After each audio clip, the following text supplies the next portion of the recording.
আল্লাহ যে নারীকে ভালোবাসেন তাকে চারটি কষ্ট দেন। আপনি কষ্টে আছেন তার মানে এই নয় যে আল্লাহ আপনাকে ভালোবাসেন না, আল্লাহ আপনাকে মহব্বত করেন না। আপনি কষ্টে আছেন এটা হচ্ছে আল্লাহ আপনাকে ভালোবাসেন, এটা বোঝার অন্যতম একটি লক্ষণ।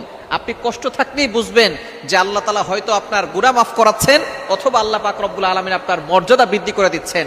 সুতরাং নারীদের জীবনে যদি এই চারটি কষ্ট থাকে তাহলে বুঝে নিবেন যে আল্লাহ পাক রব্বুল আলামিন আপনাকে ভালোবাসেন, আপনাকে মহব্বত করেন এবং এই কষ্ট দিয়ে আল্লাহ পাক রব্বুল আলামিন আপনার মর্যাদা বৃদ্ধি করে মৃত্যুর সাথে সাথে আপনাকে জান্নাত দিতে চাচ্ছেন। নাম্বার ওয়ান, এক নাম্বার হচ্ছে মানুষের অন্যায় সমালোচনা।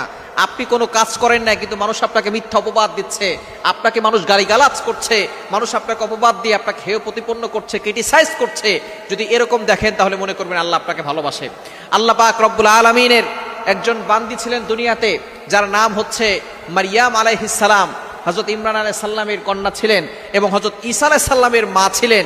এতটা সম্মানী একজন ব্যক্তি, তাকে মানুষ অপবাদ দিয়েছিল, তাকে মানুষ খারাপ নারী বলে গালি দিয়েছিল। আপনি তো কষ্টে আছেন, আপনাকে তো কেউ খারাপ নারী বলে গালি দিচ্ছে না।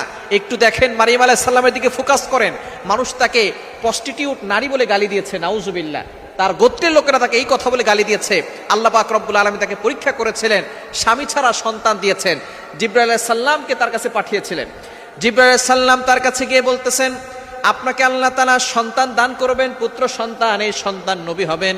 এবার মারিয়াম আলাইহিস সালাম বলতেছেন, আমার তো কোনো স্বামী নাই, স্বামী ছাড়া কখনো সন্তান হয় না। আল্লাহ পাক রব্বুল আলামিনের কথা জিবরাইল আলাইহিস সালাম বলতেছেন, আল্লাহ তাআলা চান একটা নিদর্শন দেখানোর জন্য। আদম আলাইহিস সালাম আর হাওয়া আলাইহিস সালামকে আল্লাহ তাআলা বাবা মা ছাড়াই তৈরি করেছেন। সুতরাং আল্লাহ পাক রব্বুল আলামিন স্বামী ছাড়াও যে বাচ্চা বানাতে পারেন, সন্তান দুনিয়াতে আনতে পারেন, এটাও আল্লাহ পাক রব্বুল আলামিন তিনি বোঝাতে চেয়েছেন। সুতরাং স্বামী ছাড়া আল্লাহ পাক রব্বুল আলামিন এমন ব্যবস্থা করবেন যে আপনার গর্ভে সন্তান চলে আসবে। মারিয়াম আলাইহিস সালাম বলতেছেন, যদি আল্লাহ তাআলা এমন করতে চান তাহলে আমি আল্লাহ তাআলার সেই ফয়সালায় আমি সন্তুষ্ট আছি। জিবরাইল আলাইহিস সালাম এবার তার জামার আস্তিনে একটা ফু দিয়েছেন আর তার গর্ভে বাচ্চা চলে এসেছে। এবার মানুষ যখন তাকে দেখেছে, দেখার পরে তার ব্যাপারে বিভিন্ন ধরনের মতবাদ, অনেক ধরনের অপবাদ দেওয়া শুরু করেছে। বলতেছে, তোমার মা তো ভালো ছিল, বাবা তো ভালো ছিল, কিন্তু তুমি এতটা অন্যায় কাজ কিভাবে করলে? এই যে একটা অপবাদ সে সহ্য করেছে, কিন্তু তারপরও তিনি ভরসা হারান নাই, আল্লাহর উপরে সবসময় ভরসা রেখেছেন।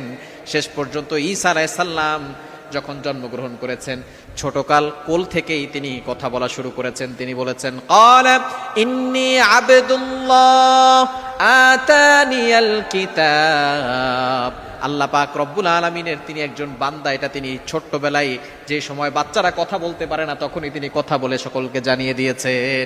এজন্য যখনই আপনি দেখবেন মানুষ আপনার নামে সমালোচনা করছে, মিথ্যা অপবাদ দিচ্ছে, মনে করবেন আল্লাহ আপনাকে ভালোবাসে, আল্লাহ আপনাকে মহব্বত করে। দ্বিতীয় নাম্বার হচ্ছে স্বামী বা পরিবারের অবহেলা। যদি আপনার কাছে এরকম হয়, স্বামী বা পরিবার আপনাকে অবহেলা করছে, মনে করবেন আল্লাহ পাক রব্বুল আলামিন আপনাকে ভালোবাসে। আসিয়া আলাইহিস সালাম সে ফেরাউনের কাছে ছিল, ফেরাউন তাকে কষ্ট দিয়েছে, নির্যাতন করেছে, অবহেলা করেছে, ক্রিটিসাইজ করেছে, কিন্তু তারপরে তিনি ঈমান হারা হন নাই, আল্লাহর উপরে ভরসা রেখেছেন। সুতরাং আপনার স্বামী বা আপনার পরিবার থেকে যদি আপনি অবহেলিত হন তাহলে মনে করবেন আল্লাহ আপনাকে ভালোবাসেন। 3 নাম্বার হচ্ছে যদি আপনার শারীরিক অসুস্থতা থাকে, দুর্বলতা থাকে, তাহলে মনে করবেন আল্লাহ পাক রব্বুল আলামিন আপনাকে ভালোবাসেন। আল্লাহ পাক রব্বুল আলামিন অসুস্থতা দিয়ে, শরীর দুর্বলতা দিয়ে আল্লাহ তাআলা বান্দাকে পরীক্ষা করেন, বান্দিকে পরীক্ষা করেন। এবং 4 নাম্বার হচ্ছে যদি আপনার রিজিকে সংকীর্ণ থাকে, আপনার রিজিক যদি কম থাকে, অর্থাৎ আপনার